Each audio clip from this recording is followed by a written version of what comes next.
RSV info capsule पर ये है आरएसवीआई न्यूज अपडेट्स। आइए सुनते हैं देश विदेश की प्रमुख खबरें और सबसे पहले अंतर्राष्ट्रीय खबरें।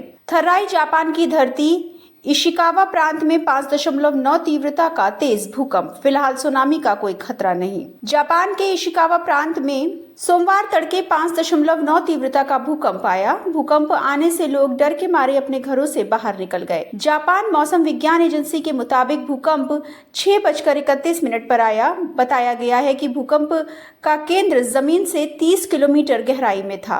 हालांकि अधिकारियों ने सुनामी के किसी खतरे की कोई पुष्टि नहीं की है।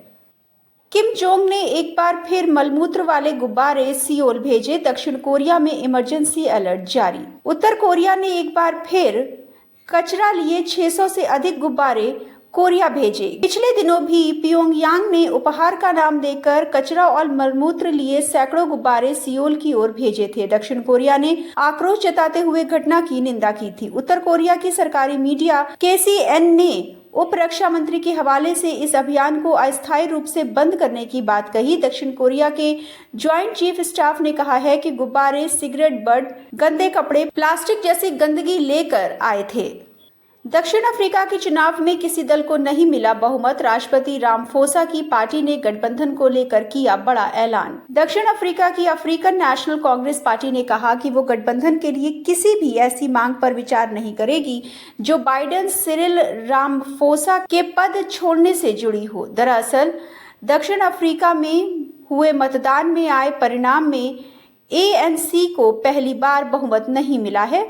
उसे 40% मत मिले हैं। राष्ट्रपति सिरिल रामाफोसा के नेतृत्व वाली ANC ने 1994 में नेल्सन मंडेला के निर्वासित होने के बाद पहली बार अपना बहुमत खोया है। मालदीव ने नेतन्याहू को दिखाई लाल आंख। इजरायली पासपोर्टधारियों पर देश में एंट्री पर लगाया बैन। मालदीव ने अपने देश में इजरायली पासपोर्ट धारकों के प्रवेश पर प्रतिबंध लगाने की घोषणा की है। फिलिस्तीन के समर्थन में लिए गए इस फैसले को मूर्त रूप देने के लिए हिंद महासागर में स्थित ये द्वीप देश कानूनी संशोधन करने की कवायद करेगा। इसके बाद इजरायल ने भी अपने नागरिकों को मालदीव जाने से बचने की सलाह दी है। गाजा में युद्ध विराम पर नेतन्याहू सरकार के सुर बदले। कहा, बाइडेन की योजना अच्छी नहीं लेकिन आगे बढ़ेगा इजराइल। गाजा में युद्ध विराम को लेकर अमेरिकी राष्ट्रपति जो बाइडेन के प्रस्ताव को स्वीकार करने का दबाव इजराइल पर दिखाई दे रहा है। बाइडेन के प्रस्ताव से असहमति जता रही इजरायली सरकार के सुर बदले हुए सुनाई दे रहे हैं। इजरायली प्रधानमंत्री नेतन्याहू के विदेश नीति मामलों के मुख्य सलाहकार कोफिर फाक ने कहा कि गाजा को लेकर बाइडेन की योजना अच्छी नहीं है लेकिन कुछ बदलावों के साथ इजराइल उसे स्वीकार करेगा। चीन की वजह से लंबा खिंच रहा यूक्रेन युद्ध। जेलेंस्की ने कहा, पुतिन के हाथ की कठपुतली बन गया है शक्तिशाली ड्रैगन।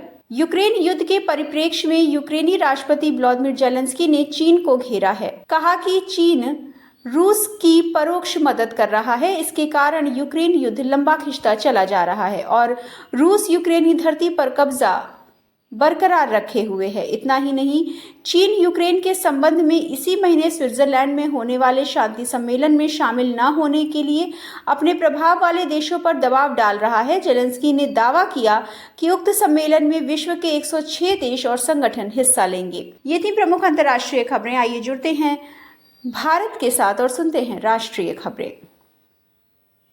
मोदी बदलते वर्ल्ड ऑर्डर में भारत को बढ़त दिलाएंगे। पहली बार प्रधानमंत्री के समर्थन में बोले लेखक अमीश। लेखक और पूर्व कूटनीतिज्ञ अमीश ने पहली बार लोकसभा चुनाव पर खुलकर प्रधानमंत्री नरेंद्र मोदी का समर्थन करते हुए कहा कि सही नेतृत्व मिलना जरूरी है अगर भारत को बदलते वर्ल्ड ऑर्डर का लाभ लेना है। अपने हालिया वृत्तचित्र Ram Janmabhoomi temple the return of the splendid sun की सफलता के संबंध में दिए गए साक्षात्कार में अमीश ने कहा कि हम सब ऐसे अहम दौर में जी रहे हैं जहां बहुत सारी चीजों को फिर से लिखा और रचा जा रहा है और अधिकांश चीजों में भारत को अपना योगदान देना होगा। असम में बाढ़ ने मचाया कोहराम। 13 जिलों में 5 लाख से अधिक लोग प्रभावित। स्थिति गंभीर। असम में बाढ़ की स्थिति अभी भी गंभीर बनी हुई है और 3 और लोगों की मौत की खबर सामने आई है। हालांकि प्रभावित लोगों की संख्या में मामूली कमी आई है। असम राज्य आपदा प्रबंधन प्राधिकरण ने कहा कि 13 जिलों में 5,35,246 लोग अब भी बाढ़ से प्रभावित हैं। आपको बता दें कि शनिवार तक 10 जिलों में प्रभावित लोगों की संख्या 6,01,642 थी। यूपी, बिहार और छत्तीसगढ़ में लू से 28 लोगों की मौत। प्रधानमंत्री नरेंद्र मोदी ने लिया तैयारियों का जायजा। प्रचंड गर्मी और लू से मौतों का क्रम थम नहीं रहा है। उत्तर प्रदेश में 13, छत्तीसगढ़ में 6 और झारखंड में 5, साथ ही बिहार में 4 लोगों की और मौत की खबर सामने आई है। इस बीच भारतीय मौसम विभाग ने कहा है कि 3 जून को भी देश के अधिकांश हिस्सों में लू चलने की संभावना है। अरुणाचल में विकास की राजनीति को मिला स्पष्ट जनादेश। मोदी शाह ने दी बधाई। पीएम ने कहा सिक्किम की आकांक्षाओं को पूरा करेंगे। प्रधानमंत्री नरेंद्र मोदी ने अरुणाचल प्रदेश विधानसभा चुनाव में भाजपा की शानदार जीत को विकास की राजनीति को मिला स्पष्ट जनादेश करार दिया और कहा कि राज्य के विकास के लिए उनकी पार्टी और भी अधिक उत्साह के साथ काम करती रहेगी। अरुणाचल प्रदेश में भाजपा ने तीसरी बार सत्ता में वापसी की है। मोदी ने एक्स पर पोस्ट में चुनाव में असाधारण मेहनत के लिए भाजपा कार्यकर्ताओं की जमकर सराहना की। उन्होंने कहा कि भाजपा कार्यकर्ता राज्य भर में लोगों के बीच गए और उनसे जुड़े। चुनाव नतीजों से पहले ही पीएम मोदी ने बता दिया अपना रोड मैप। शुरुआती 100 दिनों में क्या करेगी मोदी सरकार। चुनाव परिणाम आने के पहले ही जीत के प्रति आश्वस्त प्रधानमंत्री नरेंद्र मोदी काम पर जुट गए हैं। चुनाव प्रचार खत्म होने के बाद 2 दिन तक कन्याकुमारी में ध्यान लगाने के बाद प्रधानमंत्री मोदी ने 7 अलग अलग मुद्दों पर अधिकारियों के साथ बैठक की। इनमें चक्रवात रेमल से पूर्वोत्तर भारत के हालात और पूरे देश में गर्मी के प्रकोप की समीक्षा शामिल है। इसके साथ ही उन्होंने मोदी तीसरी सरकार के लिए 100 दिन के रोडमैप की तैयारियों की भी समीक्षा पूरी की। पूरे देश में पड़ रही भीषण गर्मी के प्रभावों और उससे निपटने की तैयारियों की समीक्षा के दौरान प्रधानमंत्री सभी अस्पतालों और सार्वजनिक स्थानों पर आग से बचाव के उपायों और बिजली उपकरणों की सुरक्षा मानकों पर ऑडिट के निर्देश भी दे चुके हैं।